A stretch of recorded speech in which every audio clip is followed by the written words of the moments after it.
ಸೂರ್ಯ ಮುಕುಂದರಾಜ್ ಅವರೇ, ಇದರಲ್ಲಿ ಇರ್ತಕ್ಕಂತ ಪ್ರಶ್ನೆ ಏನು ಅಂತಂದ್ರೆ, ಒಂದು ಕಡೆ ಕಾನೂನು ತನ್ನ ಕೆಲಸ ಮಾಡ್ತಾ ಇದೆ, ಮತ್ತೊಂದು ಕಡೆ ಧರ್ಮಸ್ಥಳ ಕ್ಷೇತ್ರದ ಹೆಸರಲ್ಲಿ ಈ ಪ್ರಕರಣವನ್ನ ಉಪಯೋಗಿಸಿಕೊಂಡು ಹಲವು ಜನ ಕನೆಕ್ಟೆಡ್ ಇರ್ತಕ್ಕಂತ ಒಂದು ನೆಟ್ವರ್ಕ್ ಇರ್ತಕ್ಕಂತ ಒಂದಷ್ಟು ಜನ ಕ್ಷೇತ್ರದ ವಿರುದ್ಧ, ಹಿಂದೂಗಳ ಧರ್ಮ ಶ್ರದ್ಧೆಯ ಕೇಂದ್ರದ ವಿರುದ್ಧ ಅವರು ಇದನ್ನ ಬಳಸ್ಕೊತಾ ಇದ್ದಾರೆ. ಸೋಷಿಯಲ್ ಮೀಡಿಯಾದಲ್ಲಿ ಪ್ರತಿದಿನ ಸಾವಿರಾರು ಇದ್ರ ವಿರುದ್ಧ, ಕುಟುಂಬದ ವಿರುದ್ಧ, ಕ್ಷೇತ್ರದ ವಿರುದ್ಧ ಈ ಪ್ರಕರಣದ ಮುಖಾಂತರ ತೆಜೋವಧೆ ಮಾಡ್ತಾ ಇದ್ದಾರೆ. ಆ ತರದ್ದು ಏನಾಗುತ್ತೆ, ಇವತ್ತು ಸೋಷಿಯಲ್ ಮೀಡಿಯಾ ಎಲ್ಲರ ಕೈಗೂ ಸಿಕ್ಬಿಟ್ಟಿದೆ.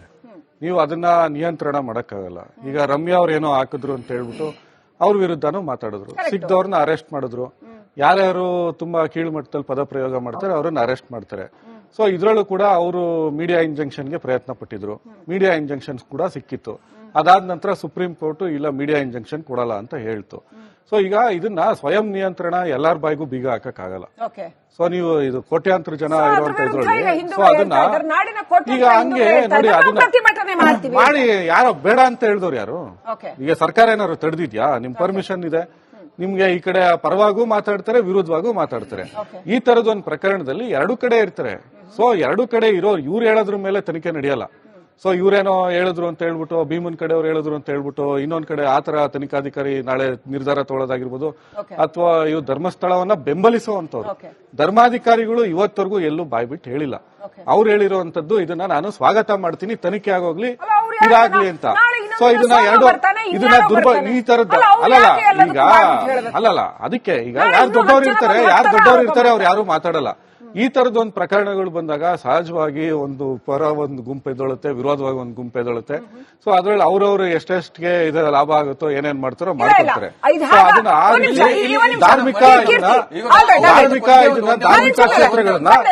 ಧಾರ್ಮಿಕ ಕ್ಷೇತ್ರದ ವಿರುದ್ಧ ಇಂಥ ಘಟನೆ ಬಂದಾಗ ಒಂದ್ ಗುಂಪು ಪರ ಎದ್ದೇಳುತ್ತೆ, ಒಂದ್ ಗುಂಪು ವಿರೋಧ ಎದ್ದೇಳುತ್ತೆ. ಅವ್ರವ್ರ ಲಾಭ ಏನ್ ಬೇಕೋ ಅವ್ರು ನೋಡ್ತಾರೆ.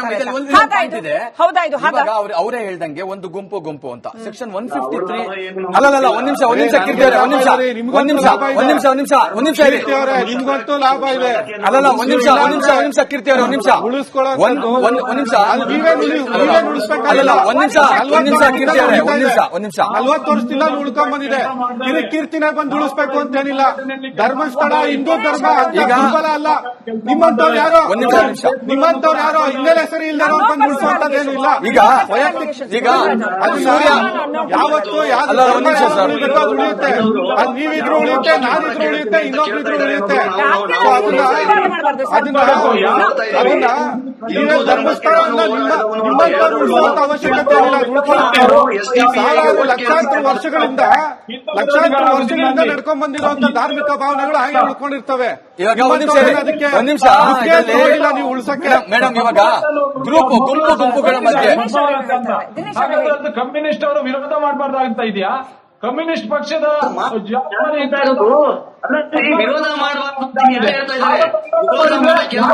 ವಿರೋಧ ಮಾಡಿ ಆದ್ರೆ ನೀವ್ ಇವಾಗ ಒಂದ್ ಮಾತು ಹೇಳಿದ್ರಿ, ಬಾಳಿಗೆ ಅವರೇ, ಬ್ರೇಕ್ ಮುಂಚೆ ಒಂದ್ ಮಾತು ಹೇಳಿದ್ರಿ, ನನ್ನ ಹತ್ರ ಎಲ್ಲ ದಾಖಲೆಗಳು ಇದೆ ಅಂತ. ಈ ದಾಖಲೆಗಳನ್ನ ನೀವು ಒಂದು ನ್ಯಾಯ ಕೊಡಿಸೋ ನಿಟ್ಟಿನಲ್ಲಿ 2-3 ದಶಕಗಳ ಕಾಲ ಕಾದಿದ್ದು ನಿಮ್ ತಪ್ಪು ಅಂತ ನಿಮ್ಗೆ ಒಂದು ಕೆಲಸ ಮಾಡೋಣ. ಇದೇ ರಿಪಬ್ಲಿಕ್ ಟಿವಿಯಲ್ಲಿ ನೀವಿರ್ಲಿ, ವತನ್ ಗಿಳಿಯಾರಿರ್ಲಿ, ಇದನ್ನ ತನಿಖೆ ಮಾಡಿದಂತ ಏನು ರುದ್ರಮುನಿ ಅವರಿದ್ದಾರಲ್ಲ, ಮೊನ್ನೆಯಿಂದ ಹೇಳ್ತಾ ಇದ್ರು, ಅವರು ಇರ್ಲಿ, ನಾನು ಕೂಡ ದಾಖಲಾತಿಯೊಂದಿಗೆ ಬರ್ತೇನೆ. ಅದನ್ನ ನಿಮ್ಮ ಹತ್ರ ಸೌಜನ್ಯ ಕೇಸಿಗೆ ಸಂಬಂಧಪಟ್ಟ ಎಲ್ಲ ದಾಖಲೆಗಳು ನಿಮ್ಮ ಹತ್ರ ಇದೆ. ಸೌಜನ್ಯ ಪ್ರಕರಣ ದಾಖಲಾತಿ ಕೇಳ್ತಾ ಇದ್ದೀರಲ್ಲ, ಅಲ್ಲಿ ನಾನು ನಿಮ್ಗೆ ತೋರಿಸ್ತೇನೆ. ನೋಡಿ, ಒಂದ್ ನಿಮಿಷ ಇದೆ, ಸೌಜನ್ಯ ಕೇಸ್ ಬಗ್ಗೆ ಮಾತಾಡ್ತಾ ಇಲ್ಲ. ಒಂದ್ ನಿಮಿಷ ಕೀರ್ತಿ ಅವರೇ, ಇಲ್ಲಿ ಸೌಜನ್ಯ ಕೇಸ್ ಬಗ್ಗೆ ಮಾತಾಡ್ತಾ ಇಲ್ಲ. ಈಗ ನೋಡಿ, ಸೂರ್ಯ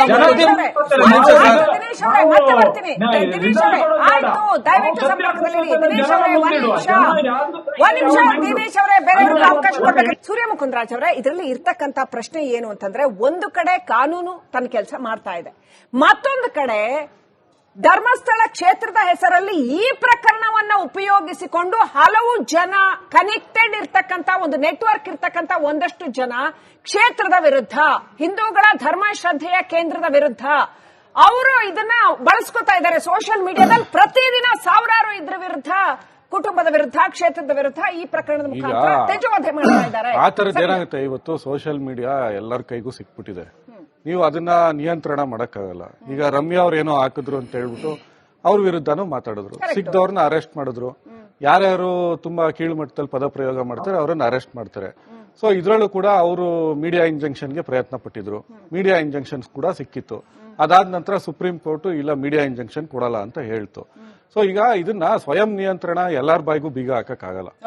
ಸೊ ನೀವು ಇದು ಕೋಟ್ಯಾಂತರ ಜನ ಇರುವಂತ ಇದ್ರಲ್ಲಿ ಸೊ ಅದನ್ನ ಈಗ ಹಂಗೆ ನೋಡಿ ಅದನ್ನ ಮಾಡಿ ಯಾರೋ ಬೇಡ ಅಂತ ಹೇಳಿದವ್ರು ಯಾರು?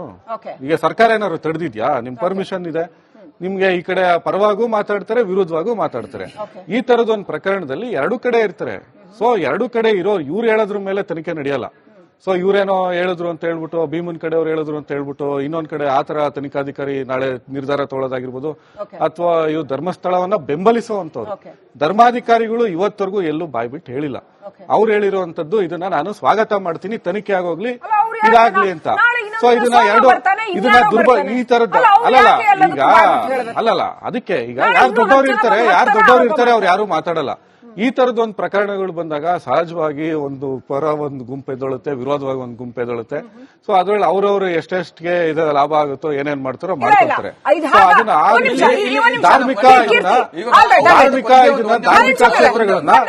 ಧಾರ್ಮಿಕ ಕ್ಷೇತ್ರದ ವಿರುದ್ಧ ಇಂಥ ಘಟನೆ ಬಂದಾಗ ಒಂದ್ ಗುಂಪು ಪರ ಎದ್ದೇಳುತ್ತೆ, ಒಂದ್ ಗುಂಪು ವಿರೋಧ ಎದ್ದೇಳುತ್ತೆ. ಅವ್ರವ್ರ ಲಾಭ ಏನ್ ಬೇಕೋ ಅವ್ರು ನೋಡ್ತಾರೆ.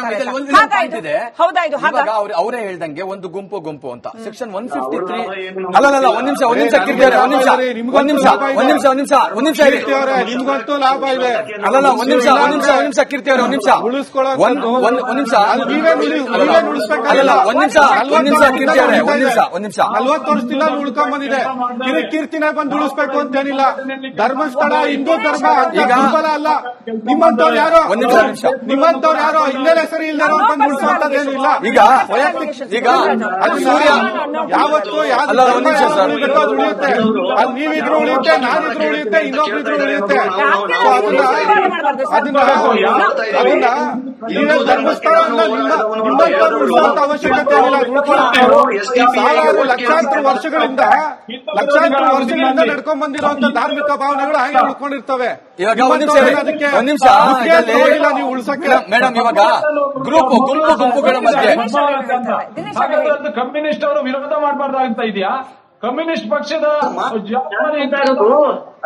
ವಿರೋಧ ಮಾಡಿ ಆದ್ರೆ ನೀವ್ ಇವಾಗ ಒಂದ್ ಮಾತು ಹೇಳಿದ್ರಿ ಬಾಳಿಗೆ ಅವರೇ, ಬ್ರೇಕ್ ಮುಂಚೆ ಒಂದ್ ಮಾತು ಹೇಳಿದ್ರಿ, ನನ್ನ ಹತ್ರ ಎಲ್ಲ ದಾಖಲೆಗಳು ಇದೆ ಅಂತ. ಈ ದಾಖಲೆಗಳನ್ನ ನೀವು ಒಂದು ನ್ಯಾಯ ಕೊಡಿಸೋ ನಿಟ್ಟಿನಲ್ಲಿ 2-3 ದಶಕಗಳ ಕಾಲ ಕಾದಿದ್ದು ನಿಮ್ ತಪ್ಪು ಅಂತ ಒಂದು ಕೆಲಸ ಮಾಡೋಣ. ಇದೇ ರಿಪಬ್ಲಿಕ್ ಟಿವಿಯಲ್ಲಿ ನೀವಿರ್ಲಿ, ವತನ್ ಗಿಳಿಯಾರಿರ್ಲಿ, ಇದನ್ನ ತನಿಖೆ ಮಾಡಿದಂತ ಏನು ರುದ್ರಮುನಿ ಅವರಿದ್ದಾರಲ್ಲ, ಮೊನ್ನೆಯಿಂದ ಹೇಳ್ತಾ ಇದ್ರು, ಅವರು ಇರ್ಲಿ, ನಾನು ಕೂಡ ದಾಖಲಾತಿಯೊಂದಿಗೆ ಬರ್ತೇನೆ. ಅದನ್ನ ನಿಮ್ಮ ಹತ್ರ ಸೌಜನ್ಯ ಕೇಸಿಗೆ ಸಂಬಂಧಪಟ್ಟ ಎಲ್ಲ ದಾಖಲೆಗಳು ನಿಮ್ಮ ಹತ್ರ ಇದೆ. ಸೌಜನ್ಯ ಪ್ರಕರಣ ದಾಖಲಾತಿ ಕೇಳ್ತಾ ಇದ್ದೀರಲ್ಲ, ಅಲ್ಲಿ ನಾನು ನಿಮ್ಗೆ ತೋರಿಸ್ತೇನೆ. ಹೌದು ನೋಡಿ, ಒಂದ್ ನಿಮಿಷ ಇಲ್ಲಿ ಸೌಜನ್ಯ ಕೇಸ್ ಬಗ್ಗೆ ಮಾತಾಡ್ತಾ ಇಲ್ಲ. ಒಂದ್ ನಿಮಿಷ ಕೀರ್ತಿಯವರೇ, ಇಲ್ಲಿ ಸೌಜನ್ಯ ಕೇಸ್ ಬಗ್ಗೆ ಮಾತಾಡ್ತಾ ಇಲ್ಲ. ಈಗ ನೋಡಿ, ಸೂರ್ಯ